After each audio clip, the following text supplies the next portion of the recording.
y tengo muchas novias.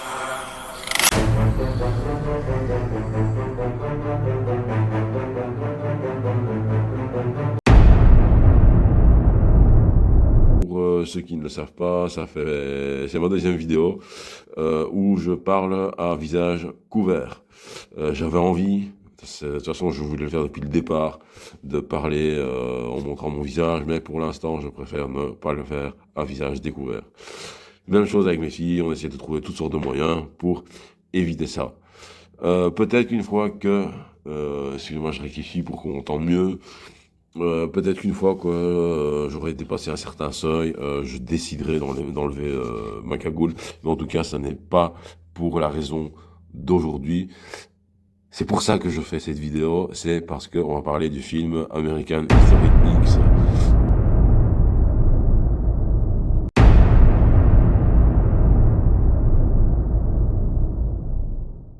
Donc, salut tout le monde. Alors voilà, on parle de American History X. Alors franchement, c'est le genre de film que j'apprécie pas particulièrement. Déjà, les films de racisme me saoulent, sauf quelques exceptions quand c'est bien fait.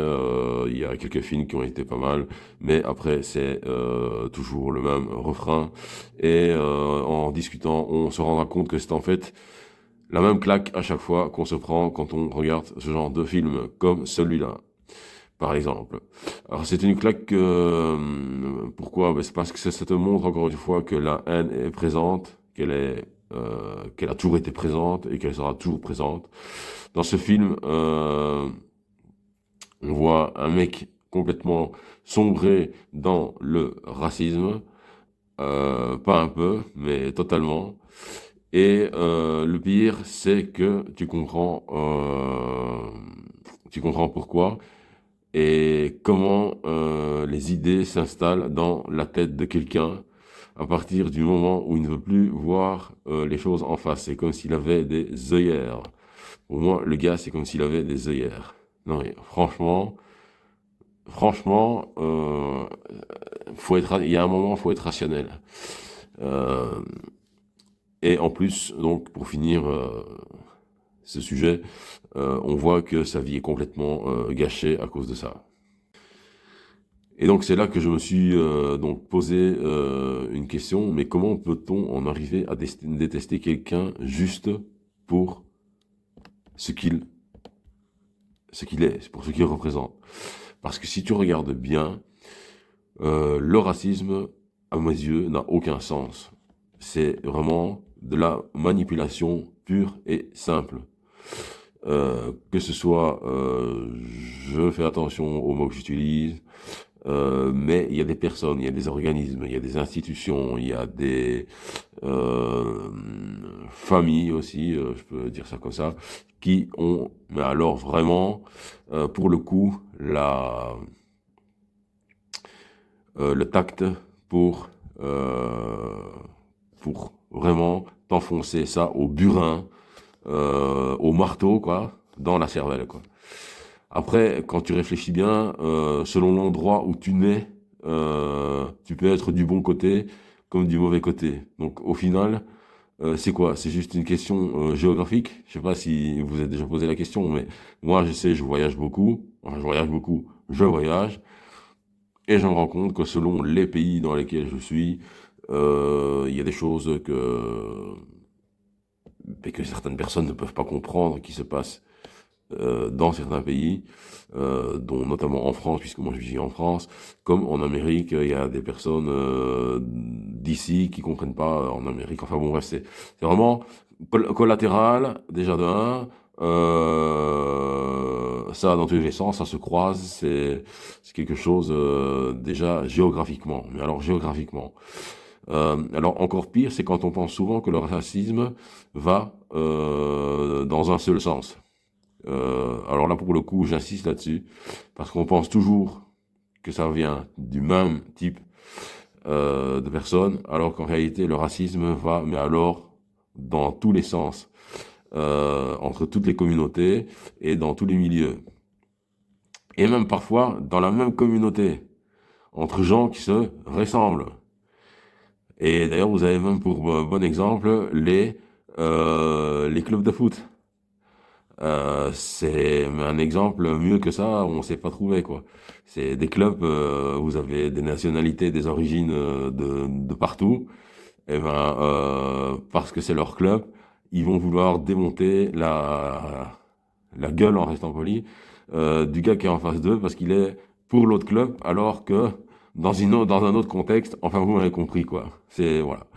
Donc American History X le montre parfaitement que la haine, c'est vraiment ce qui génère, ça nourrit, comme dirait un ami que j'aime beaucoup, ça nourrit, vraiment, c'est pour moi, voilà. Alors, c'est quelque chose qu'on t'apprend, malheureusement, donc je reviens là-dessus, il y a voilà, il y a des personnes, des institutions, toutes sortes qui ont voilà, vraiment la main mise là-dessus pour on voit bien aussi ce qui s'est passé avec le terrorisme, qui est encore autre chose. Et comment des personnes ont pu être manipulées et ont cru, mais jusqu'au bout, ce qu'on leur avait planté dans le crâne, quoi. Donc, faut pas oublier que faut pas vous laisser vous faire formater. Faut avoir votre propre idée. Il faut toujours rester rationnel et toujours vous dire que, voilà, je pense que moi j'ai envie de penser, et c'est pas quelqu'un qui va me dire, voilà, il y a eu ça, ça, ça, ça, ça. Non. En plus, le temps, il passe, les choses, elles évoluent. On n'est pas, bientôt, on se battra contre les robots. Il y aura plus que des robots sur Terre. Donc, quoi, en fait, il y aura du racisme humain-robot. Enfin bon. Donc, American History X, c'est exactement ça. Mais en réalité, c'est aussi un moyen facile de trouver, si je peux dire, un responsable à ces problèmes. Ça, c'est aussi, voilà. Voilà. Alors que un moyen d'éviter de réfléchir, quoi. De toute façon, en gros, là, dans la majorité des cas, ces personnes-là, pour moi, ne réfléchissent pas, quoi. C'est un moyen d'éviter de réfléchir. Brillant comme étudiant. Comme toi. Mais il traîne avec des types très limités intellectuellement. Tout à fait. Comme toi. Brillant comme étudiant. Comme toi. Mais il traîne avec des types très limités intellectuellement. Tout à fait. Comme toi. Alors oui, il peut y avoir des tensions et des différences et des incompréhensions, mais c'est surtout ça, c'est des incompréhensions. Mais répondre par la haine ne résout absolument rien. Mais alors, absolument rien. Mais répondre à ça je sais pas, par autre chose. Il faut essayer. Il y a plein de moyens, il y a plein de moyens de faire comprendre que on est dans quelque chose de complètement idiot. Le pire, c'est que cette histoire dans American History X, c'est qu'au final, quand vous regardez bien, et de toute façon, dans la majorité des cas, il n'y a personne, mais qui gagne quoi que ce soit. Ni celui qui déteste, ni celui qui est détesté. Au final, tout le monde y perd. Dans cette histoire, tout le monde y perd. Tout le monde y perd. Il n'y a personne qui sort de là gagnant. Et c'est pour ça que la haine, c'est un cercle, c'est un cercle, c'est un cercle, c'est un cercle, c'est un cercle. Donc, si personne ne l'arrête, ce cercle, il continuera en boucle. Voilà. C'est comme un boomerang que vous balancez et il vous revient en pleine gueule. Et ben, c'est à chaque fois ça. Donc, je vous laisse là-dessus. Le film est bien. Il montre bien comme quoi, après, ben, ça dégénère, ça démonte tout. Et qu'il faut réfléchir. Réfléchir. Il faut pas avoir fait bac plus 3, plus 5, plus 6, plus 7 pour pouvoir comprendre ce genre de choses. Voilà. Donc je vais vous laisser les amis. C'était Rasco 83 et je vous souhaite une bonne soirée ou alors une bonne journée pour d'autres. Voilà. Merci, au revoir. Rasco 83